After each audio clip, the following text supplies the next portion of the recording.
I never planned to keep my success a secret, but when you grow up with parents like mine, you learn that sometimes silence is your greatest weapon.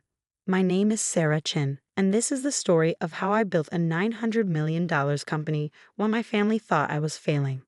The garden table at my parents' weekly family dinner felt smaller than usual that Friday evening. Maybe it was the weight of the news I knew was about to break, or maybe it was just the suffocating disappointment that seemed to radiate from my mother's perfectly pressed silk blouse. "Sarah, darling," Mom began, delicately cutting into her salmon. "I ran into Janet Wong at the club yesterday. Her daughter Jessica just made junior partner at Goldman Sachs." She paused, letting the achievement hang in the air like a guillotine blade. "Wasn't she in your class at Harvard?" I took a slow sip of water, already knowing where this was heading. "Yes, Mom, we had several classes together." "Such a smart girl," Dad chimed in, not looking up from his phone. "Following the proper path. Unlike some people who throw away perfectly good careers to play entrepreneur in their garage." 3 years ago, their words would have cut deep, but tonight, they barely touched me. I checked my watch, 7:45 p.m. 15 minutes until the Wall Street Journal article went live. "Speaking of my garage startup," I said, pulling out one of my business cards and sliding it across the table. "I brought you a new card. We rebranded last month." Dad picked it up between his thumb and forefinger like it might be contaminated. "Chin Innovations," he read with a smirk. "Very original, Sarah. What happened to that cute little name you had before? Something about butterflies?" "Chrysalis Tech," I corrected him. "We outgrew it." Mom put down her fork, concern etched across her perfectly maintained features. "Sweetheart, I think it's time we had a serious discussion about your future. You're 32 now. All your cousins are established in their careers, starting families." "I have a career, Mom. Playing with computers in your garage is not a career." Dad's voice rose as he slapped my business card down. "We didn't spend a fortune on your education so you could waste your life on this hobby." I felt a familiar tightness in my chest, the same one I felt 3 years ago when I quit my prestigious consulting job to start my company. Back then, their disapproval had nearly crushed me. Now it just served as fuel. "Do you even make any money?" Mom pressed. "When was the last time you took a real vacation or bought new clothes? That blouse you're wearing, I swear I saw it at last year's Christmas dinner." I touched the simple blue silk blouse, one of my favorites, actually, and smiled. "I do all right, Mom." "All right," Dad scoffed. "Your brother James just closed a $50 million deal at his firm. That's doing all right. You're playing pretend CEO with a bunch of computer nerds." 7:55 p.m. 5 minutes to go. The thing about my parents is that they've always measured success in very specific ways. Prestigious job titles, designer labels, luxury cars, and country club memberships. When I graduated from Harvard Business School, they had my life planned out perfectly. Join a top consulting firm, check. Climb the corporate ladder, started. Marry a suitable man from our social circle, pending, and live the life they'd worked so hard to provide. Instead, I discovered something they couldn't understand, a vision. It happened during a routine consulting project. I was helping a major bank upgrade their cybersecurity systems when I noticed a fundamental flaw in how financial institutions handled digital transactions. There was a gap, small but significant, that no one else seemed to see, a way to make digital banking not just secure, but virtually unhackable. The idea consumed me. I spent months researching, developing, testing. When I finally understood what I had, I tried to explain it to my firm's partners. They patted me on the head, metaphorically, and told me to focus on my assigned projects. So I quit. The day I told my parents I was leaving my six-figure consulting job to start a cybersecurity company, you'd have thought I'd announced I was joining a cult. Mom cried. Dad yelled. My brother James, the golden child, tried to have me committed for a mental health evaluation. "At least tell me you're still meeting with that nice Richard Wong," Mom said now, bringing me back to the present. "His investment firm is doing very well, and he comes from such a good family." I checked my phone. 7:59 p.m. Actually, Mom, Richard's firm tried to invest in my company last year. Really? Dad's head snapped up. What happened? I turned them down. Their valuation was too low. Mom threw up her hands. Of course you did. Heaven forbid you take advice from successful people who know what they're doing. 8 o'clock p.m. Right on cue, 3 phones chimed simultaneously, mine, Dad's, and James's, who had been uncharacteristically quiet all evening. Breaking news alerts from the Wall Street Journal. What the Dad's voice trailed off as he read the headline. His face, normally tanned from weekend golf sessions, went pale. Mom looked between us. Robert, what is it? James let out a low whistle as he read his phone. Holy shit, Sarah. With trembling fingers, Dad read the headline aloud. Tech startup Chen Innovations reveals revolutionary banking security protocol. Major banks bid war drives valuation to $900 million. The silence that followed was the sweetest sound I'd ever heard. You see, while my parents thought I was failing, playing entrepreneur in my garage, I've been building something revolutionary. Those computer nerds they dismissed, world-class engineers and cryptographers who believed in my vision. That garage, a secure development facility with more computing power than most universities. And today, after 3 years of work, dozens of patents, and successful pilot programs with 3 major banks, we were finally going public with what we built. 900 million? Mom stammered, reaching for Dad's phone. There must be some mistake.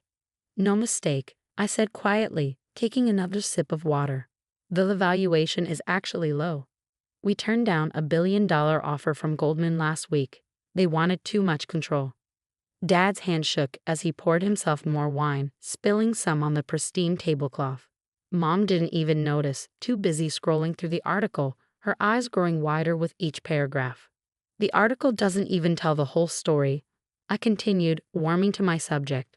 Would you like to know how many banks are currently bidding for our technology? Or how many government agencies have requested meetings? Or maybe you'd be interested in knowing that Richard Wong's firm is now offering 20 times what they offered last year. James let out another whistle. Sis, why didn't you tell me? I could have helped with the legal side. The same way you helped by suggesting I needed psychiatric help when I started the company? He had the grace to look ashamed. Mom finally found her voice. But your clothes, your car, you live in that tiny apartment. I smiled, thinking about the real estate agent who was quietly finding me a new home. Did it ever occur to you that I might have different priorities than designer labels and luxury cars? That success isn't always visible on the surface. All this time, Dad muttered, still staring at his phone. All those dinners where you mocked my choices, belittled my dreams, treated me like a failure. I kept my voice calm, but I could feel years of frustration bubbling up. Yes, Dad, all this time. The garden fell silent again, broken only by the gentle splash of the fountain Mom had imported from Italy. In that moment, I saw my parents clearly, perhaps for the first time. They weren't the all-knowing arbiters of success I'd once thought them to be. They were just people trapped in their own narrow view of what achievement should look like. My phone buzzed again. Another news alert, another article about Chen Innovations. Soon the calls would start. Investors, journalists, potential clients. Our quiet phase was over, and everything was about to change. I stood up, smoothing down my old silk blouse. I should go. It's going to be a busy few days. Sarah, wait, Mom called out as I reached for my bag. We should celebrate. I'll call the club, arrange a party. Actually, I'm hosting a company celebration next week. Nothing fancy, just a dinner for my team. The brilliant computer nerds who helped build this company. You're welcome to come if you'd like to meet them. I walked to my car, my practical 3-year-old Toyota, leaving them at the table, still shell-shocked.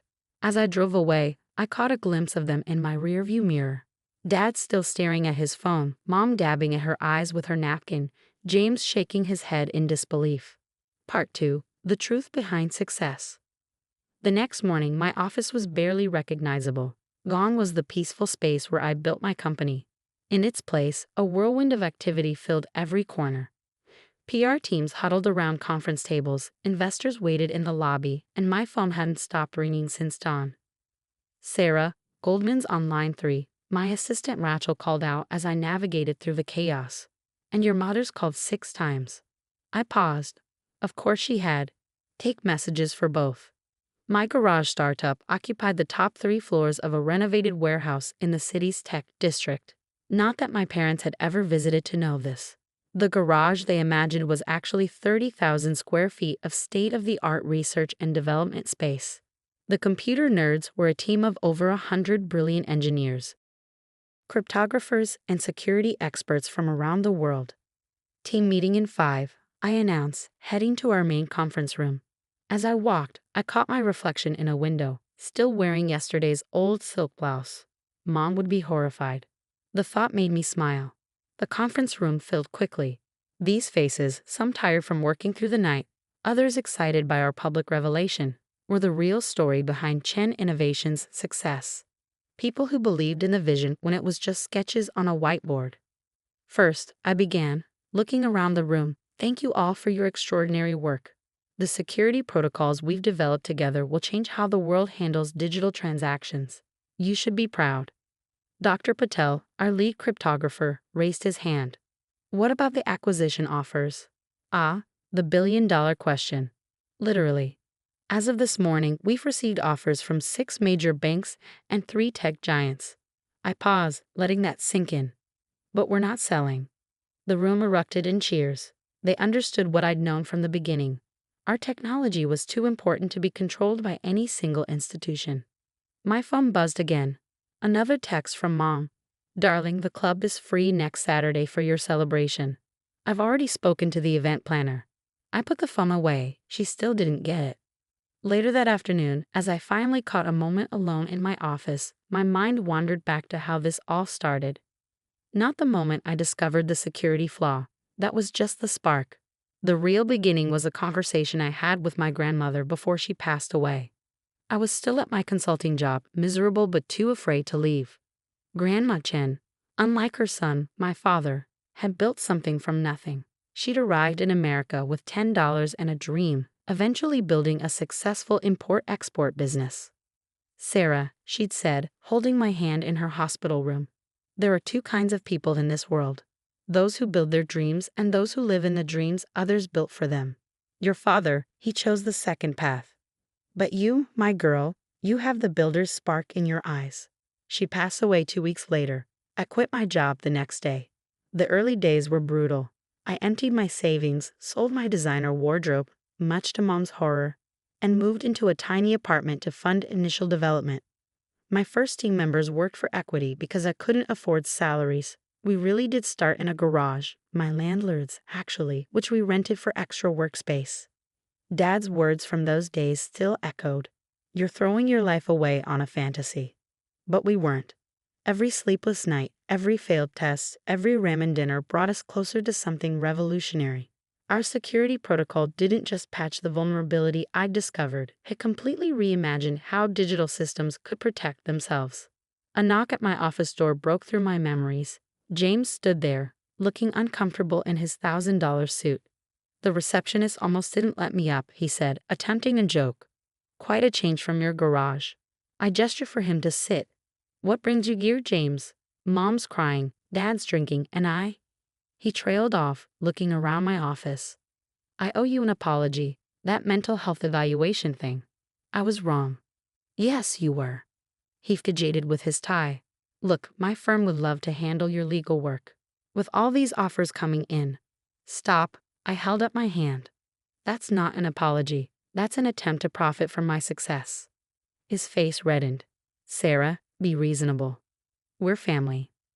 Funny, that didn't matter when you all thought I was failing. Another knock saved him from responding. Rachel poked her head in. Sorry to interrupt, but the team needs you. We're seeing some unusual patterns in the test deployment. I stood up. I have to go. Real work to do. Sarah, James called as I reached the door. How did you know? How did you know it would work when everyone said you were crazy?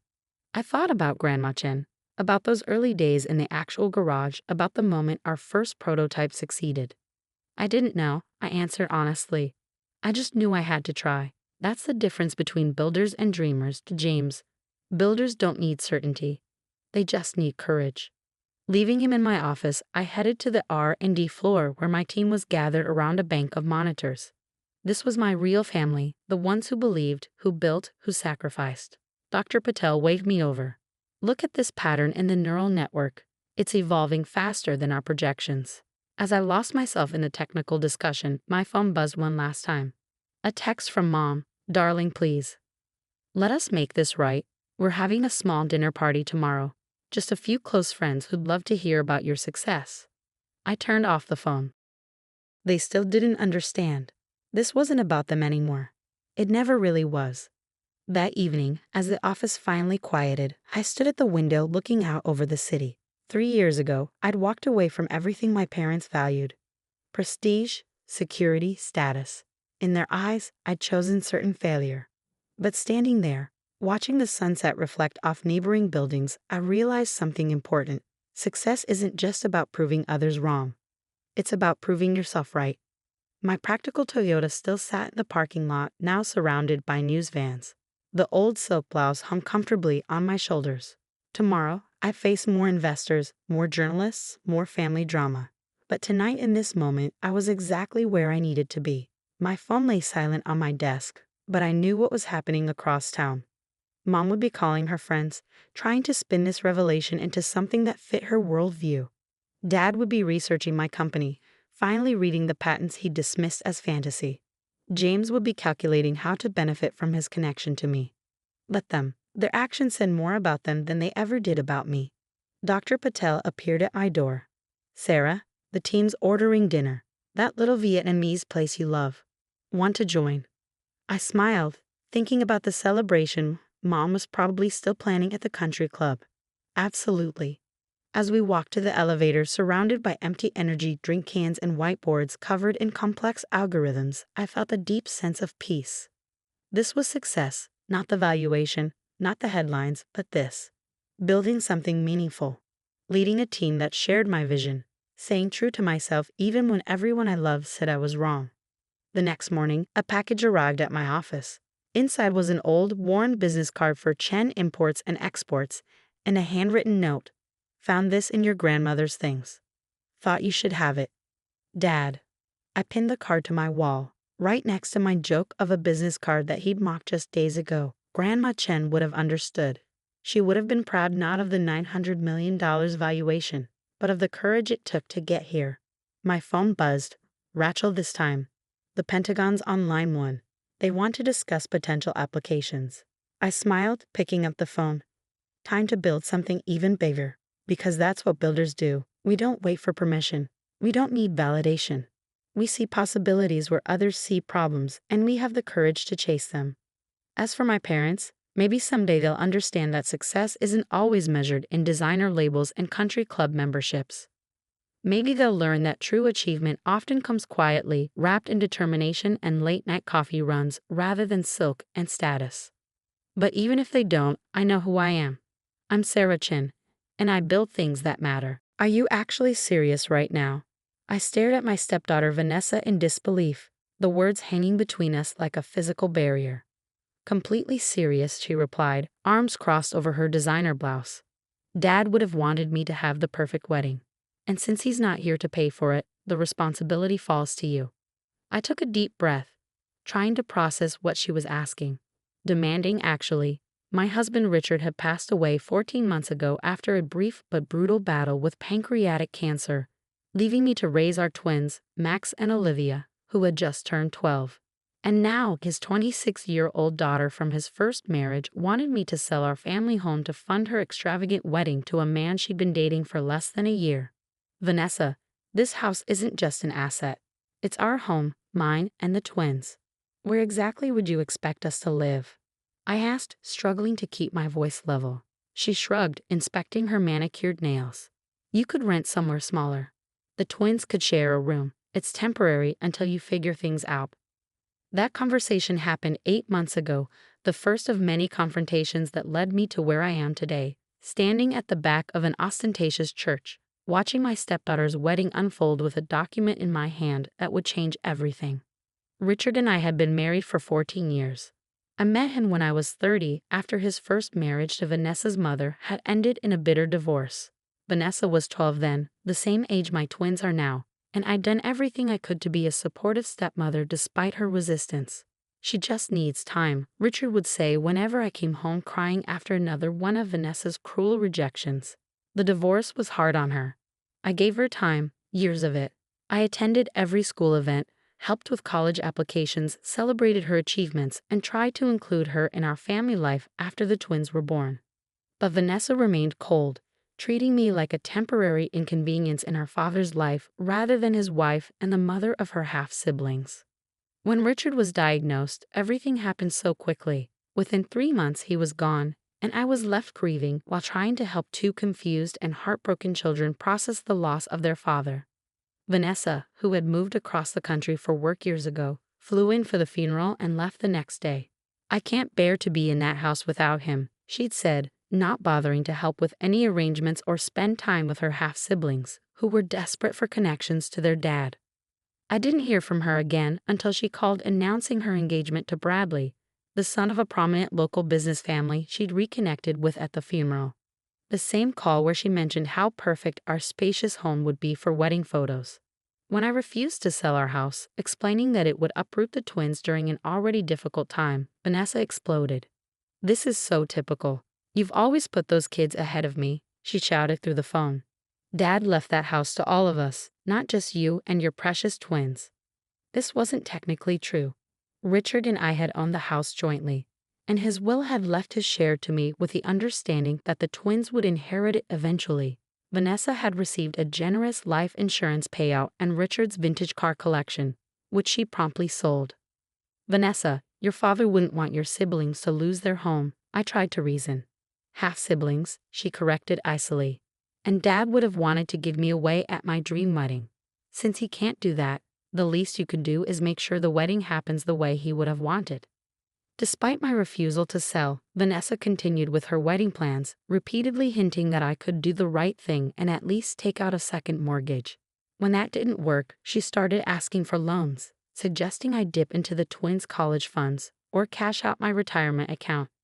"It's just sitting there anyway," she argued during one particularly heated phone call. "And Bradley's parents are expecting a wedding that matches their social standing. I can't embarrass him with something cheap." I offered what I could afford, a modest contribution that would cover the flowers or perhaps the photographer. She dismissed it as insulting. The situation reached a breaking point 3 months before the wedding. Vanessa and Bradley came for dinner, ostensibly to discuss compromises on the wedding budget.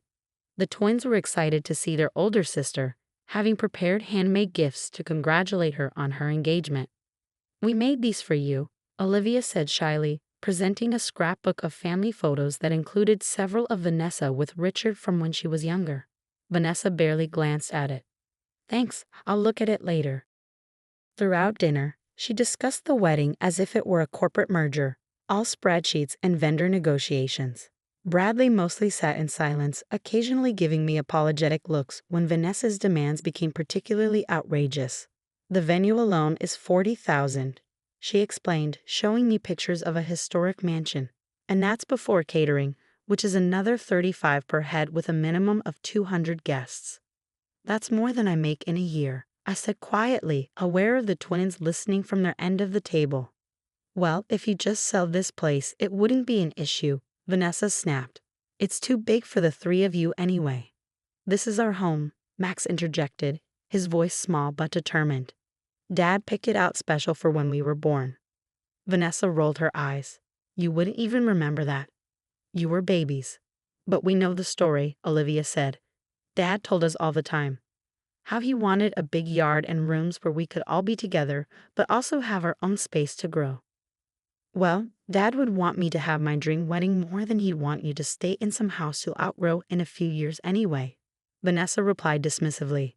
After the twins went to bed, clearly upset, the argument escalated. "I'm not selling our home, Vanessa," I said firmly. "I've offered what I can afford, and I'm sorry if it's not enough. But your father would never expect your siblings to lose their home for a one-day event." "Fine," she said coldly, gathering her things. "Then don't bother coming to the wedding. I don't want you there anyway, you or those two. You're not real family." Bradley looked uncomfortable. "Vanessa, maybe we should." "No," she cut him off. "I've made my decision. If she won't help, she's not welcome. Dad would understand." With that, she stormed out, leaving Bradley to apologize awkwardly before following her. The formal invitation arrived by email the next day, a curt message stating that due to budget constraints and venue limitations, My presence and that of the minor children would no longer be accommodated at the wedding, as if we were furniture that didn't fit the floor plan. The twins were devastated when I had to tell them, not because they were particularly excited about sitting through a wedding ceremony, but because it was one more rejection from a sister they desperately wanted to connect with, one more severed tie to their father. "Why doesn't she like us, Mom?" Olivia asked, tears streaming down her face. I had no good answer. How do you explain adult pettiness and long-held grudges to children who just want to be loved? What happened next wasn't planned, at least not initially. 2 weeks after our invitation, I received a call from my neighbor Eleanor, a retired attorney who had been a close friend of Richard's and had helped us with various legal matters over the years. "Jennifer, I just ran into Bradley's mother at the garden club," she said without preamble. She was going on about how generous you are for selling your home to give Vanessa her dream wedding. Said it was the most selfless gesture she'd ever heard of from a stepmother. My blood ran cold. "I'm not selling our house, Eleanor," Vanessa demanded. Actually, but I refused. There was a long pause. "Well, that's not what she's telling Bradley's family. She told them you're closing on the sale next week, and the proceeds are her wedding gift. Bradley's mother is singing your praises all over town." After I hung up, I sat in stunned silence, trying to make sense of Vanessa's lie. Was she hoping to pressure me by creating this false narrative? Or was there something more sinister at work? On a hunch, I called our family attorney, who confirmed my fears. Vanessa had been making inquiries about the house's title and Richard's will, specifically looking for loopholes that might give her a claim to force a sale. "She doesn't have legal standing," he'd assured me. "The house is yours, but the fact that she's looking into this is concerning."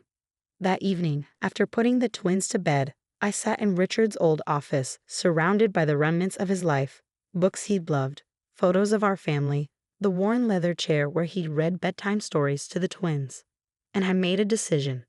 The next day, I contacted Eleanor and asked for her legal expertise on a rather unusual plan.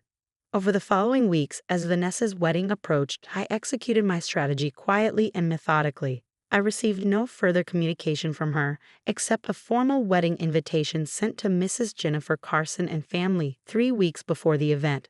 Clearly a gesture meant for Bradley's family to see rather than a genuine inclusion.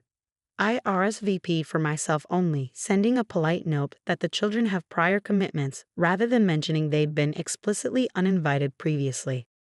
The day of the wedding arrived, bright and clear. I dressed carefully in a modest navy dress, arranged for my parents to watch the twins, and drove to the historic mansion Vanessa had chosen for her ceremony. The venue was exactly as extravagant as she'd described. Floral arrangements larger than my dining table adorned every surface, crystal chandeliers glittered overhead, and a string quartet played softly as guests in designer attire mingled in the garden.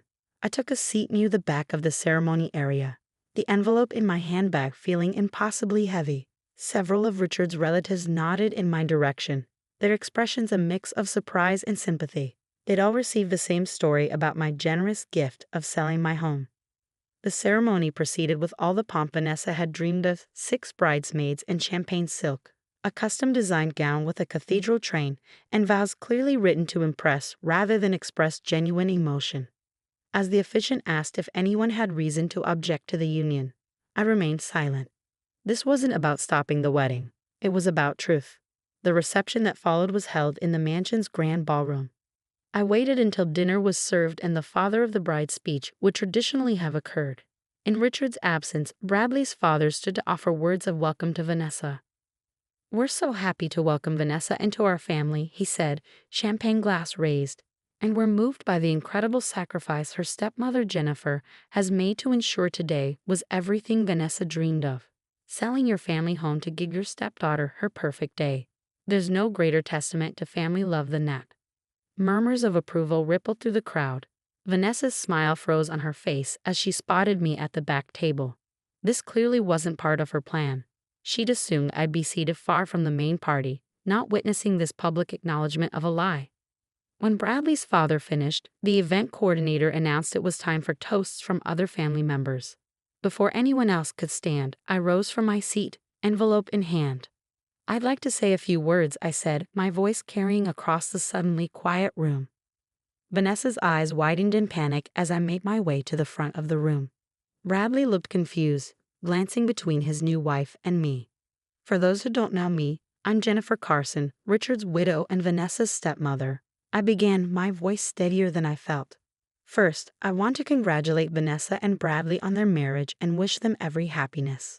I paused, making eye contact with Bradley's parents, who were beaming at me with approval. I've heard there's been some confusion about a wedding gift from me, I continued. Specifically, about the sale of our family home. Vanessa half rose from her seat, but Bradley placed a restraining hand on her arm, his expression darkening as he began to understand the implications. I want to clarify that I have not sold my home to pay for today's celebration, I said clearly. That home is where my children, Vanessa's half-siblings, and I still live.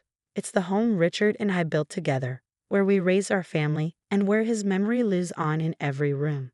The room had gone completely silent. Bradley's mother's smile had faded to confusion. However, I continued, opening the envelope I'd brought. I did make a decision about property recently. Richard owned a vacation cabin in the mountains that was separate from our primary residence. He and I spent our honeymoon there, and we took the twins there every summer. It was his special place. I withdrew the document from the envelope. I've decided that this property should benefit all of Richard's children. So while I haven't sold our family home, I have transferred ownership of the cabin to a trust. Vanessa's expression shifted from panic to calculation, clearly assuming the trust would benefit her financially. This trust, I continued, will maintain the property as a retreat for families dealing with childhood grief and loss. It will be named for Richard and operated by the Children's Bereavement Center that helped Max and Olivia after their father's death. I held up the trust document for everyone to see. The property belongs to someone else now, to children who need a safe place to heal, just as Richard would have wanted. I've made this donation in honor of today's marriage as my gift to the couple. The implications were clear. There would be no windfall for Vanessa, no property she could leverage or sell. Instead, her father's beloved cabin would help children like the half-siblings she rejected. Bradley's parents were the first to react, rising to their feet with genuine applause. Others joined, perhaps not fully understanding the subtext but appreciating the charitable gesture. Bradley himself looked relieved, as if a weight had been lifted. Vanessa sat rigid in her chair, a brutal smile fixed on her face as she realized her lies had been exposed in the gentlest, most public way possible. After returning to my seat, I stayed only long enough to finish my meal and accept genuine thanks from Bradley's parents, who seemed oblivious to the tension between Vanessa and me. As I prepared to leave, Bradley approached alone. "Thank you," he said quietly. "For what?" I asked, surprised. "For not saying everything you could have." He glanced back at Vanessa, who was determinedly mingling with guests, as if nothing had happened. "I didn't know about the lies regarding your house. I would never have gone along with that." I studied his face, seeing genuine regret there. "I hope you'll be happy, Bradley, and I hope Vanessa finds peace with whatever she's been carrying all these years." "The twins," he said hesitantly. "I'd like to meet them properly sometime. They're my family now, too." It was an olive branch I hadn't expected. They'd like that. 3 months have passed since the wedding. Vanessa and Bradley returned from their honeymoon to find their social circle well aware that there had been no sacrifice of a family home, though most were tactful enough not to mention it directly. Bradley has kept his word about wanting to know his new siblings, coming for dinner twice and even taking Max to a baseball game. Vanessa hasn't joined him, but she did send birthday cards to the twins last month, the first acknowledgement of their special day in years. The cabin has been renovated to accommodate small groups of children and their families, with the first grief retreat scheduled for next month. The twins have helped with the preparations, picking out games and books they think other kids might find comforting. "Do you think Dad would be happy about what we did with the cabin?" Olivia asked me recently as we sorted through old photos for the retreat center's walls. I showed her a picture of Richard at the cabin, arms spread wide as if embracing the mountains behind him, his face alight with joy. "I think he would love knowing his special place is helping children heal," I told her honestly. "Your dad believed homes weren't just buildings. They were places where people could feel safe, loved, and remembered." "Even Vanessa?" Max asked, surprising me with his insight. "Even Vanessa," I agreed. "Maybe especially Vanessa." Last week, an envelope arrived in the mail, a check from Vanessa with a brief note, "For the cabin trust. Not all dreams need to cost a fortune. It wasn't an apology, not exactly. But as I deposited the check into the trust account, I recognized it for what it was, a small step across the chasm that had separated our family for so long. Richard would have understood.